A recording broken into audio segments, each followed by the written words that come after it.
there when we gather for the holidays, our relatives who we love so much will still be here. But if we abandon that public health approach, we will lose hundreds of thousands of more people before this comes to an end.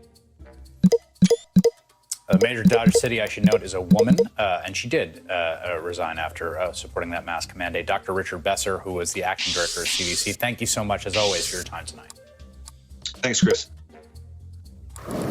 Next, as we witness yet another record-breaking day of coronavirus hospitalizations and deaths, what it means to have confirmation that this was the administration's plan all along.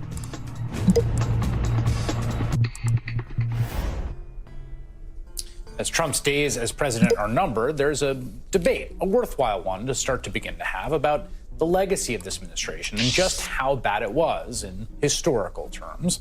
There's two different ways we can think about the threat that he's posed, threat to democratic norms, institutions, democracy itself, and also into the lives and health of the American people.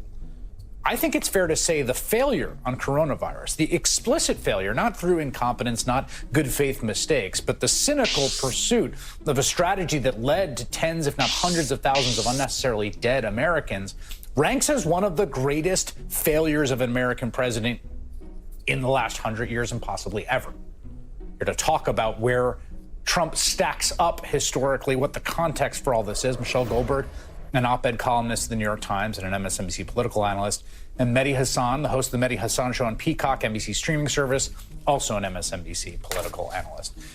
Michelle, I feel like when you speak the basic facts here, that Donald Trump oversaw the deadliest year in American history and the first president since World War II to lose jobs on net, just those two facts say a lot about just how bad it's been. But I also think that we're so close to it, it can be hard to actually express in a deep sense of just where this stacks up in the long arc of American history.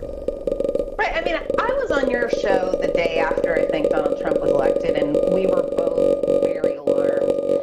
I think that neither of us at that point could have imagined just how horrific it would be, just how much American life would be, you know, kind of plunged into death and destruction and misery and long-lasting suffering, right? I think if you had said this is what the arc of this presidency is going to be back then when it was still fresh, it would have been beyond most people's worst nightmares. There was something Donald Trump said last week that I feel like got sort of lost in the general chaos and insanity that always surrounds him. There was a press conference for Operation Warp Speed, and he said he was talking about people developing immunity after they get the disease. And he said, I hear we're close to 15%. I'm hearing that, and that is terrific. That is a very powerful vaccine in itself, right? So there's often revelations about this administration are shocking but not surprising. It has not been a secret that Donald Trump thinks it is, as he said, terrific if millions and millions and millions, if a huge percentage of Americans get infected. Yeah, and I think, Mehdi, you know, one of the things that I think is important to sort of keep your eyes on in this is not to say, is to distinguish what I think makes the Trump response so morally abominable. There's lots of policymakers who have done bad things or done a bad job with the virus, Democrat, Republican, local level. There's other countries that have governments, from Belgium to France to Spain to Canada, that have made mistakes, that have had bad responses. There's a specificity to the cynicism of the way that Trump and those that support him attack this that I really don't think has been replicated anywhere else except for maybe Brazil. Yeah, nowhere else in the world, I would say, including Brazil, because at least Brazil sorted out their economic side in terms of sending money to people. I think it is truly unique. Globally, I think it's truly unique historically. I'm glad you asked a question about historical context. I mean, the two worst presidents of the last 100 years are the last two Republican presidents, the current one, Donald Trump, and George W. Bush, which speaks volumes about the modern Republican Party. And also, when you compare Trump and Bush, Bush killed hundreds of thousands of people abroad, you know, brown and black people in faraway countries that we don't care about. Donald Trump killed hundreds of thousands of people, or presided over the deaths of hundreds of thousands of people, preventable death, here at home in the United States of America. And that, for me, you know, you talk about morally abominable. It's sociopathic. You mentioned earlier in the show the 4 words that will be the epitaph is we want more infections, we want more infected.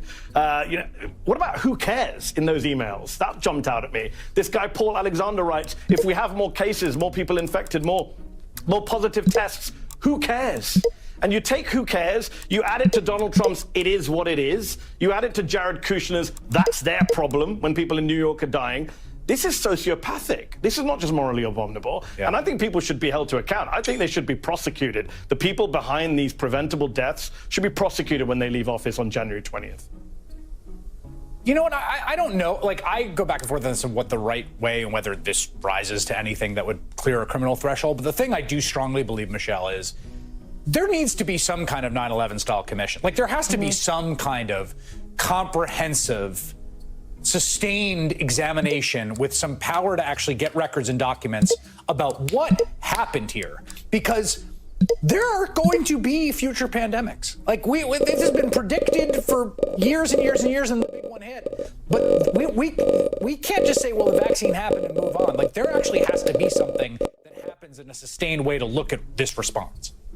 Right, and it seems like there's a lot of resistance in the Biden administration to having anything that would be regarded as backward-looking. There was also that kind of resistance in the Obama administration to have any sort of backward look at the financial crisis, which was far less deadly than the coronavirus crisis. And I understand Joe Biden not wanting to spend a lot of political capital on this, but Congress has to establish something. There has to be some sort of accountability. There has to be some sort of accountability and some sort of you're not going to get a consensus, but at least some sort of official understanding of what happened here. Because part of what's been so poisonous is that, after the Iraq war, we could at least have a national consensus about what had gone horribly wrong. Because Donald Trump has broken the connection to empirical reality in so much of the country, there's not even anything approaching a kind of common understanding of what we're all going through.